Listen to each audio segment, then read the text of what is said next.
feel like my mic is, okay, I'm fine? Okay, great. I got the right hand of the crowd saying yes, so I'll go with that. We're going to start with panel 2, and that's about the art of organizing, mobilizing, and lobbying. So, Assalamu alaikum, and hello. My name is Aisha Sethi, and I'm actually on the dermatology medical faculty at the University of Chicago, here, right in the city. And I'm actually a graduate of the Aga Khan Medical College in Pakistan. So today our panel is about, I'm going to say it again, organizing, lobbying, and most importantly, participating, I think, in the political and civic arena here in the United States. To me, this is so important because if you want to make a difference on issues you care for, you have to learn about these qualities, what this panel is going to address. So a bit about my story. You all have the bios in the brochure, so we won't belabor them. I teach and practice medicine every year in developing countries to treat vulnerable populations like immigrants and refugees. And because of the outreach and partnerships, I was asked to join the faculty of tropical medicine, actually by the United States military. So I teach the military in Bethesda every year. And the program is so successful, actually, it was recognized by the White House last year. And for me, this is all about bringing recognition to my roots, where I grew up, and that's Pakistan. Even though I was born here in the US, but I grew up in Pakistan. So now I've learned how to do everything I did, first through trial and error, and then through sheer luck, okay? And I wish, when I was a student, I had had a panel of experts to help me along the way. So you guys are very lucky here, the youth. And I will not say the elders, since I'm getting into that group, that you cannot imagine for a better panel, because today we have over here experts from different fields, from law, from medicine, from business, and from government.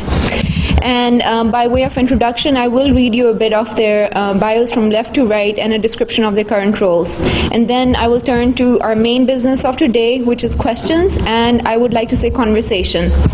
So I will ask the questions to each panelist. It will be one question each, and I will ask the panelists to please, as you know, limit their answers to 3 to 5 minutes, if possible. And so we'll start off, and let us begin. So firstly, our first panelist is the Honorable Pamela Leeming. And Judge Leeming is actually a Cook County Circuit Court judge. And she was appointed by the Illinois Supreme Court and became the first ever, and I'm very proud to say that, and only Pakistani American judge, not only in Illinois, but the entire US. So I think that deserves an applause by itself. So she is also the founder and president of the first ever Pakistani American Bar Association.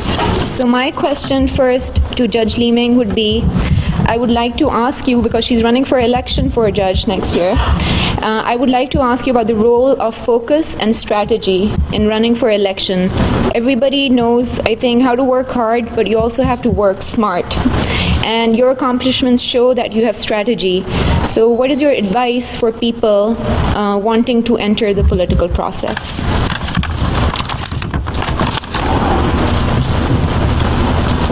If you're thinking of running for election, running for public office, you gotta sit down first with your family, okay, and see if you get their support. They gotta be 100% behind you. Come up with a game plan and put a team together. When you say a team, you gotta have a media consultant, you gotta have a campaign manager, you have to have your fundraiser committee, very important, and you got to have your get the vote out committee. Now, after that, you have to see, I'm running for judge, so I can only speak from my experience. Once I did that, I said, how can I go about getting endorsements? I'm running as a judge in Cook County. Democratic primary is on March 20th, so if you're a registered voter, please come out to vote. Democratic, Cook County, there's only, well, we know, if you live here in Cook County, you know that the Democratic Party is the party that controls the politics. I happen to be a Democrat, and so how do I go about getting their endorsements?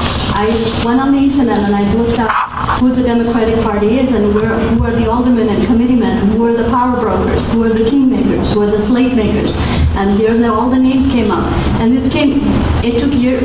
I didn't start just this year. This is a few years ago. And I looked up and I said, okay, I'm involved in organizations. I've been a lawyer. I've been a litigation lawyer for 20 years. I'm qualified. I went through all the bar evaluations. I went in front of the Illinois Supreme Court Committee. Everybody, you have to be qualified. If you don't have the qualification, don't invest. Okay, so Illinois Supreme Court Committee found me qualified, all the bar associations. Once I had the qualifications and their bar ratings under my belt, I approached the Democratic Committee. I submitted my resume and I talked to them. And I have known some of them over the years through my involvement in different organizations. When I first came out of law school, I was much older than you guys are now. And I formed the first ever Pakistani American Bar Association. There were only 5 lawyers, 5 of us. I couldn't find anyone. Everyone went into medical school or engineering or computers or whatever. I couldn't find anyone. There were 5 of us, and I said, okay, let's sit down, let's start something. We started the first Pakistani American Bar Association, and I'm proud to say it has over 100 members, and I don't know if, I haven't seen Mahapara Suleiman, she's the current president. It has over 100 members, and that's how we started. And we started recruiting people, just like you. What we did is, okay, this is a professional organization, so we sent out invitation letters. Every graduating class in the local law schools, we went and started recruiting people. But then, why the Pakistani American Bar Association? We wanted to go mainstream. There were a lot of people of Pakistani descent in the Muslim Bar Association, which that's fine. All right, but we started joining the Asian Bar Association, and I encouraged all our members to start joining Chicago Bar Association, Illinois State Bar Association. After that, we went into community organizations. The largest Asian American community organization in the Chicagoland area, Asian American Coalition. I started getting involved in that. So over the years, I came to know Illinois Supreme Court judges. I came to know the Chief Judge of Cook County. I came to know some of the politicians and some of the very strong top movers and shakers within our own community. I approached them. Don't be afraid to fail. You can knock at 10 doors, maybe 8 will say no, 2 will say yes.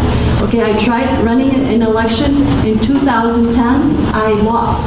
That was in a sub-circuit race. That didn't deter me. I'm starting again in the election, so I'm proud to say I do have the endorsement of the Cook County Democratic Party. First ever that they have endorsed an Asian American for a county-wide race.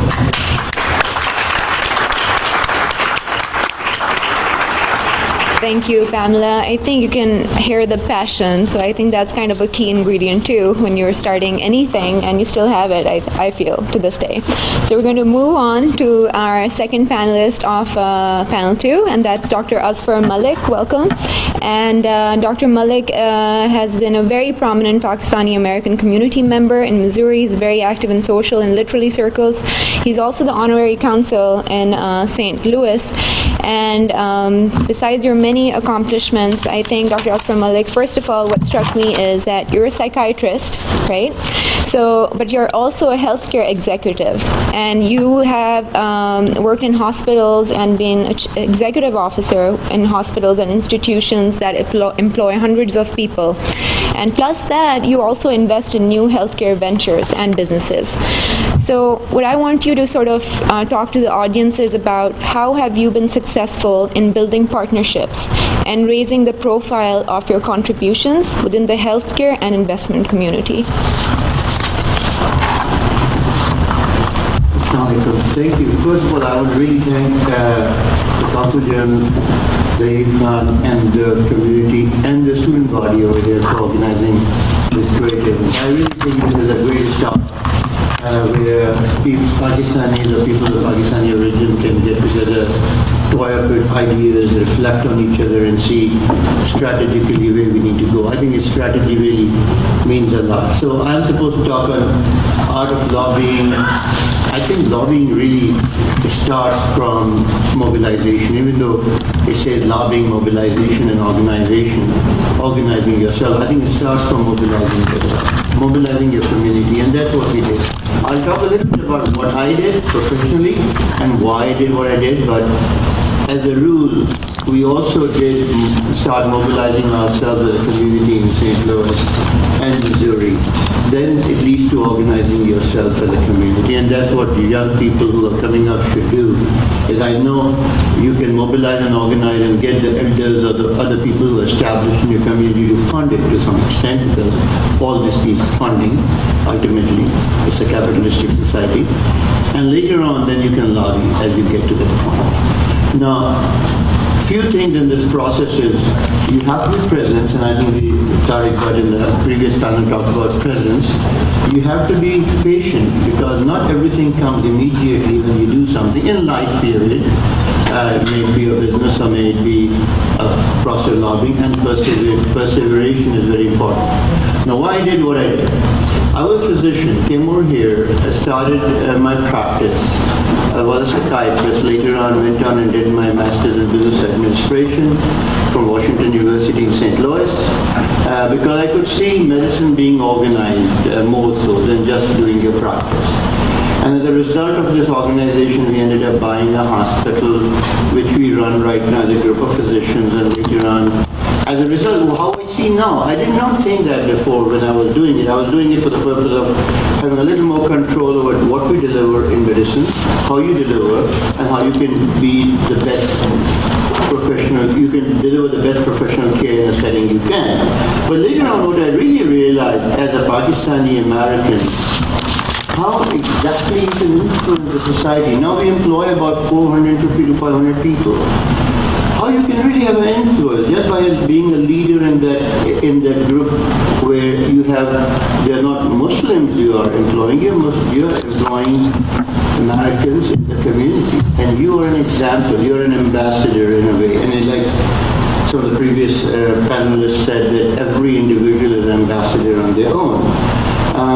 It all happened that it led to from one step to another, where you become a leader not only for your own community, for your organization as such, and then later on it reflects out further.